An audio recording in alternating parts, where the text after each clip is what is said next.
You must have meditated where there was no transmission, perhaps. Now, you try and meditate with transmission. In Sanskrit, this transmission is known as Pranahuti. Experience this Pranahuti or transmission during this heartfulness meditation and see it for yourself.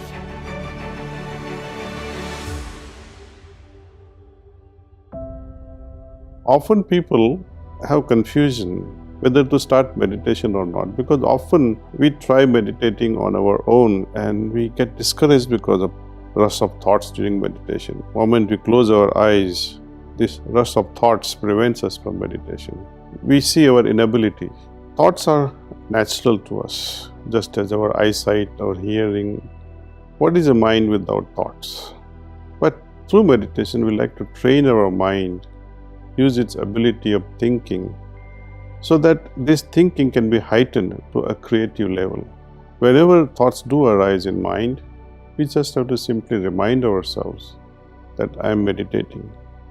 Whatever thoughts be, if we pay attention to it, it will draw our own energy and thrive. We have to remain unmindful of these thoughts, whatever they be, as we learn how to meditate. Thoughts thus will not bother us. They will simply pass like clouds in the sky. My guide used to tell me, it really does not matter what goes through during the meditation. What is important is how I feel after the meditation. That's more important. You must have meditated where there was no transmission, perhaps. Now, you try and meditate with transmission. In Sanskrit, this transmission is known as Pranahuti. Experience this Pranahuti or transmission during this heartfulness meditation and see it for yourself. As you gently open your eyes, write down your observations. Where was your attention during meditation? How do you feel now? Any inspirations or any great ideas during meditation? Why we meditate is because we are looking to nurture a deep, satisfying connection with our heart. Our aim is to nurture this connection so that we can feel the meditative state for longer and longer periods. It is good to meditate, but we should not leave this meditation where we began and ended in that half hour. We may actively meditate every day, but we must remain meditatively active during daytime.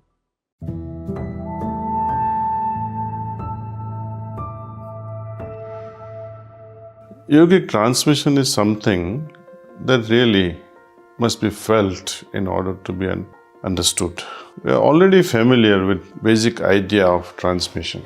In Sanskrit, transmission is known as Pranahuti. This word Pranahuti is a combination of two Sanskrit root words, Prana and Ahuti.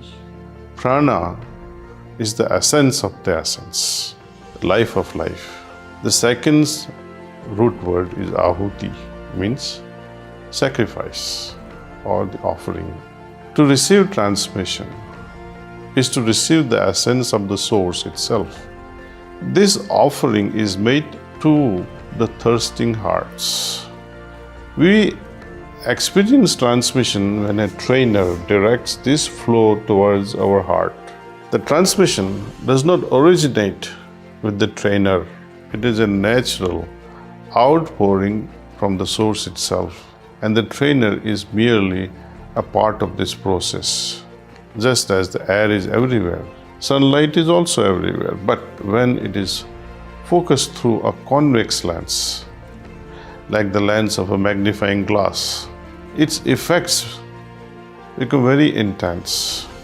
Mind of the trainer is like a convex lens because it focuses the essence of the original source upon the heart of the aspirant. The main effect of yogic transmission is to illuminate the consciousness, various levels of consciousness and the layers of them, expanding through them. This is one way of understanding spiritual growth. how consciousness expands at each level. We have three major categories, three major categories of bodies. The outer manifestation of the physical body. The source of it all is the soul that keeps it going. Something between the soul and the physical realm is the subtle body. Within this subtle body, there are four subtle bodies. In Sanskrit, they are known as Chit, Manas, Buddhi, and Ahankar. These four words, Manas meaning mind. The second, Ahankar, which is ego. Third, Chit, which is consciousness. Fourth, Buddhi means intellect. But it is the consciousness which works like a canvas. On this canvas of consciousness or Chit, there is a play of three bodies which goes on changing the painting on the canvas of consciousness. These three players are Manas, mind, intellect, and ego. Depending upon the evolution of these three, the fourth entity, consciousness, changes its very nature. Ego is like a great gravitational pull within. It keeps you bound to itself. But when ego is sublimated, it becomes universal.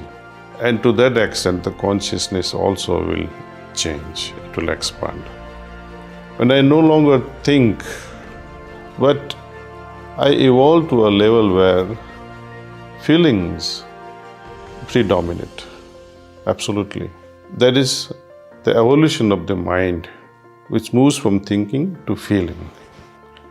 Likewise, intellect, which no longer is restricted to its, mundane activity, but it transforms itself to intelligence, wisdom, intuition. And when all these three are at its pinnacle, at its highest, consciousness will also expand to that extent.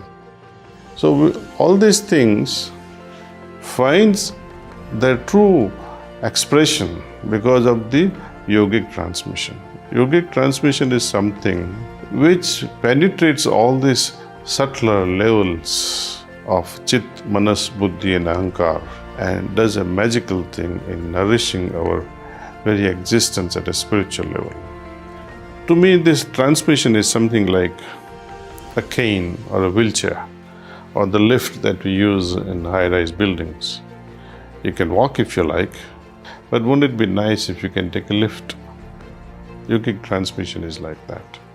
When you cannot walk and you take help of a cane, it becomes easier and more comfortable to work with.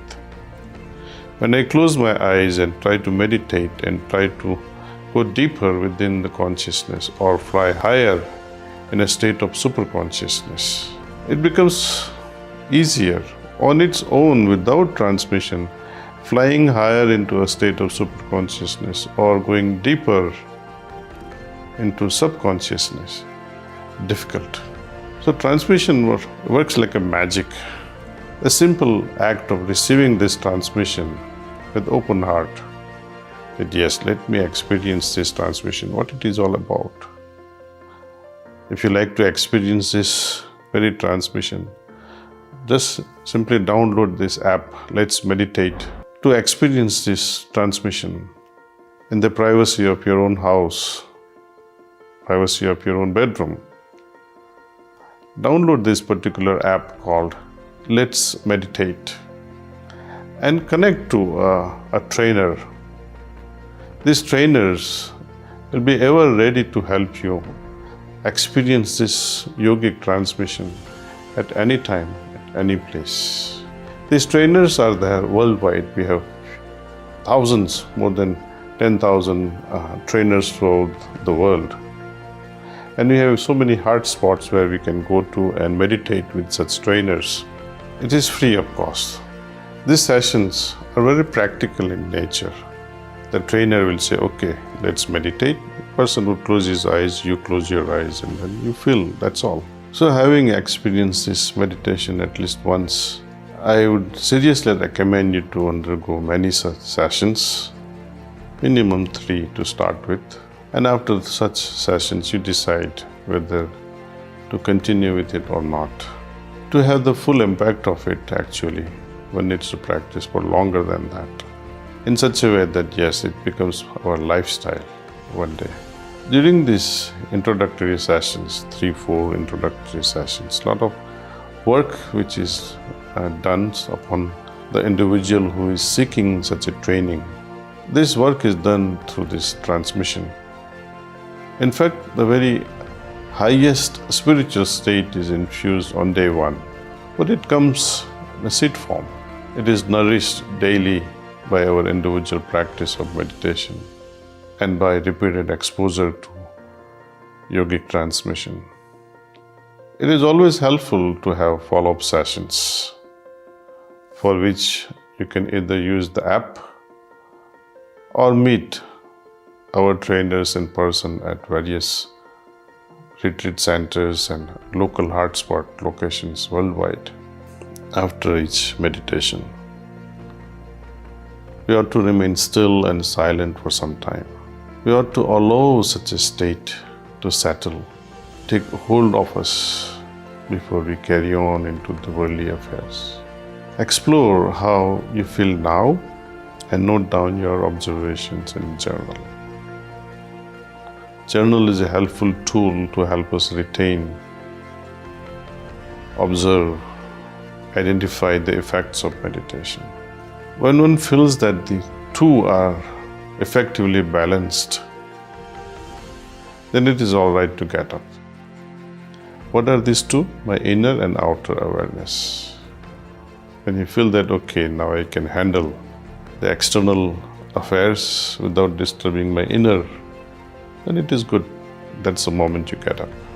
During these daily affairs, daily activities, when you feel that my inner awareness and external awareness is not in sync, don't let it go too far.